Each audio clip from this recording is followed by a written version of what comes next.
Welcome to the channel. I'm Sam the Ashen, and this is Lies of P. Lies of P is a Souls-like, which is a game similar to the Dark Souls, Elden Ring, Fromsoftware games that a lot of people love, including myself. The demo for Lies of P is out now for free and has a solid amount of content, and this game releases in September of 2023, so it's coming up pretty soon. This video is not sponsored in any way. With that out of the way, let's get into the video. Let's start with what is probably the most important part of a Souls-like game, the combat. I'm just going to start off with a bold statement. The combat is worthy of the Souls-like title.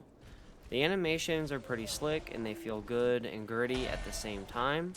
The game is pretty hard until you figure out the parrying and dodging mechanics, but it's not too hard to get the mechanics down and steamroll basic enemies. The most challenging part for me were the several optional mini-bosses, which were a solid challenge, and with persistence and paying attention to the patterns, they go down fairly easily as well. An example of some good AI right here is when I try to escape, I get blasted by the boss right in the back, but if I get some distance between me and the boss and wait for him to attack, I can actually escape. So they're not super easy to cheese, but you are able to outsmart the AI, which is always a nice touch in games.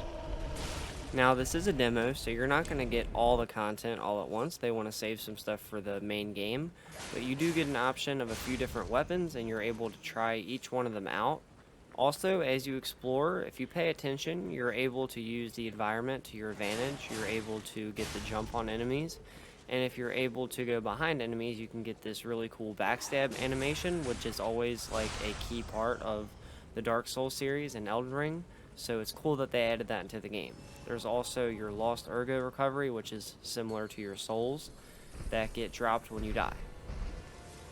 What you see here is the first big boss of the game, of the demo, and it is a really solid boss. And a staple in the Souls games is multi-phase bosses, which is after you get a certain health down, the whole fight pretty much changes, and they do a really good job here of changing the mechanics of the fight to make it feel different once the next phase starts. The boss fight was beautifully done, and this could be a fluke. It could be like one good boss, couple good bosses, but I have faith. Now the story, they do touch on some. It's pretty interesting, especially if you are around the era of Pinocchio and stuff like that, because this game is based on Pinocchio and Geppetto, the doll maker.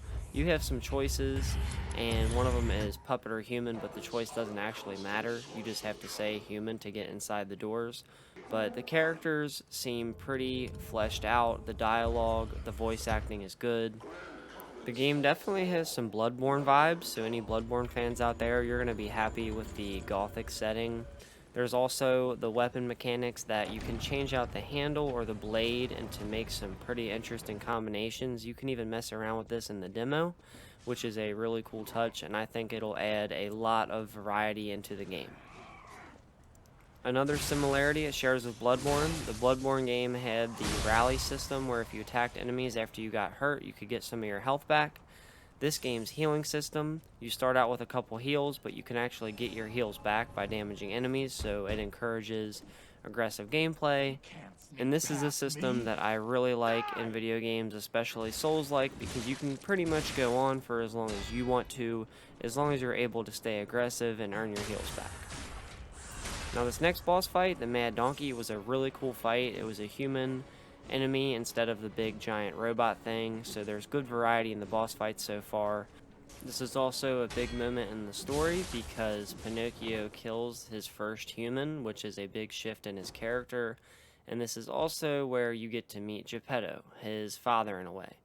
I have a feeling there's going to be some choices down the line, whether you stick with Geppetto or maybe you don't, but we'll see. I think that'll be really fun and interesting. There are different armor sets you can find. You even get the Mad Donkey armor set after you defeat him, which is pretty cool. I hope they keep that as a mechanic. You get something from the boss like that. There's also a cool system similar to the prosthetic arm in Sekiro. I haven't got too deep into it. It's not all in the demo, but I'm pretty sure there's going to be some different features with which prosthetic arm you choose to keep on you, and downsides and upsides to having different ones. The exploration is the final thing I want to talk about, and it is pretty awesome. I really might be a little bit biased because I love the environment of the gothic setting, but I'm pretty sure any Souls fan will enjoy this because the level design and level layout is very well done. Alright, that's it for the video today. I hope you enjoyed it. I hope you check out Lies of P. I really think this game is worthwhile, and it will be a finally good Souls-like because we've had far too many bad ones. I know this video was a little out of the blue, but still, if you enjoyed it or found it helpful or you like Lies of P, consider leaving a like or a comment, or both would be great. And if you want to see more from me, subscribing to the channel helps out a ton. I appreciate you watching, and I hope I see you next time. Have a good one.